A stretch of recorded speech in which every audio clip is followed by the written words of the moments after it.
Traveling to the 1750s, we find that scientists were putting different substances in flames and passing the resultant light through a prism. They found that the hot gases given off by the burning materials emit different colors of light or spectra. For example, ordinary table salt generated a bright yellow spectra. Furthermore, not all the colors of the rainbow appeared. There were dark gaps in the spectrum.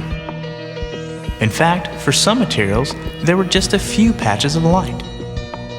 By the 1820s, they recognized that spectra provided an excellent way to detect and identify small quantities of an element in a powder that was put into a flame.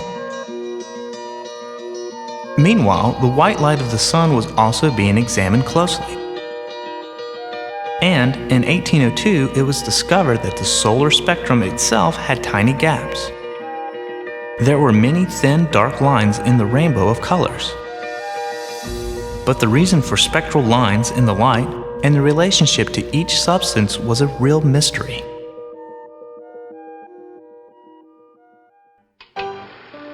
Traveling forward from that era to a little over 100 years ago, scientists were examining the colors of light given off by solid heated objects. They discovered that these hot solids gave off continuous spectra, and that the overall color of the light revealed the temperature of the object. Now, this was important because scientists realized that this discovery made it possible to measure the temperature of an object from a distance. They could measure the temperature of the sun, for instance. During these discoveries, they also noticed that some of the objects absorbed light extremely well, almost perfectly in fact. They were called black bodies because they absorbed virtually all the light that was shown upon their surfaces. These same objects also radiated almost perfectly, and as noted before, the temperature of the black body object determined the distribution of colors or wavelengths in the emitted light. This curve shows how much light of each color is emitted by a cool object. As you can see, there isn't much light, and what light there is mostly lies out past the red end of the spectrum, in the infrared. The figure on the right will show the different colors added together as we progress. Right now, only red light is visible. This curve shows how much light of each color is emitted by a medium temperature object. And the most light is emitted in the orange, yellow, green wavelengths. So now we add orange, yellow, and green to our cauldron of light on the right. As you can see, the combination so far looks yellow. This third curve is for a really hot object. Lots of light, and with most of it being emitted toward the blue end of the spectrum. And as you can see, our cauldron now is pure white in the center where all the colors overlap.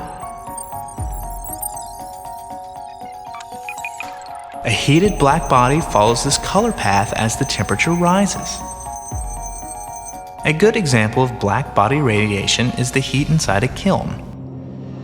Inside the kiln, electromagnetic radiation, light and heat, exist in a form of standing waves.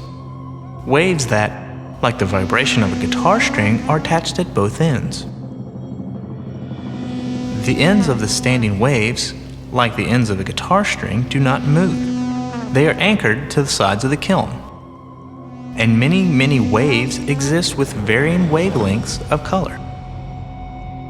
At low temperatures, the primary color inside the kiln is the infrared, and we cannot detect it with our naked eye.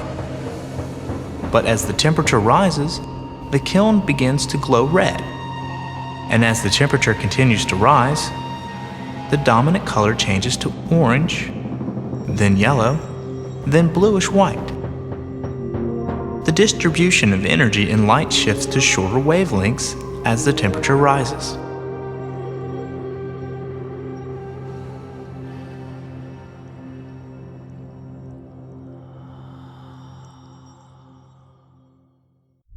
But there was a problem. The scientists expected the distribution of emitted light to continue to the increase at wavelengths toward the ultraviolet end of the distribution. It didn't. Instead, there was less and less light given off as they were further and further into the ultraviolet. This was called the ultraviolet catastrophe. But it wasn't a catastrophe at all. It was the beginning of something remarkable. A truly great scientist named Max Planck soon figured out a way to explain the observation. He concluded that the energy contained in the standing waves inside the kiln did not and could not possess just any and all different amounts of energy. Instead, the quantity of energy these standing waves possess had to be limited to a few specific discrete values of energy for each color. A standing wave of blue light, for example, can have energy equal to 0 electron volts, or 3 electron volts, or 6 electron volts, or 9 electron volts, and so on. In general, energy equals any whole number, n, times Planck's constant, h, times the frequency of light, nu, which for blue light is any number times 3 electron volts. But notice, blue light standing waves cannot contain energy equal to 1 electron volt, or 2 electron volts, or 4 electron volts. Realizing that energy could have only discrete values was the beginning of quantum mechanics. The energy is said to be quantized, and n, from the equation above, is called a quantum number.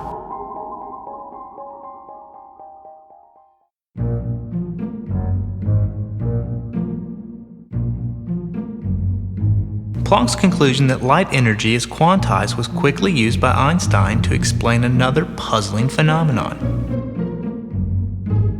It was known that shining a light upon a metal plate can release electrons from the plate. But the light has to have a certain wavelength before a single electron is released. We can shine brighter and brighter light on the plate forever, but if the color isn't right, the electrons stay home.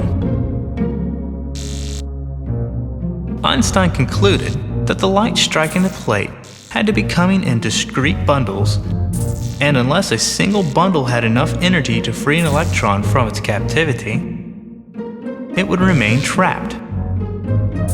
And as Planck had suggested, the wavelength and frequency of the light was a measure of the amount of energy each bundle carried.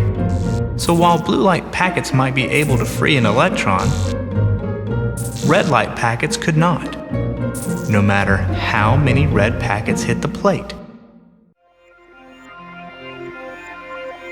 But wait a minute.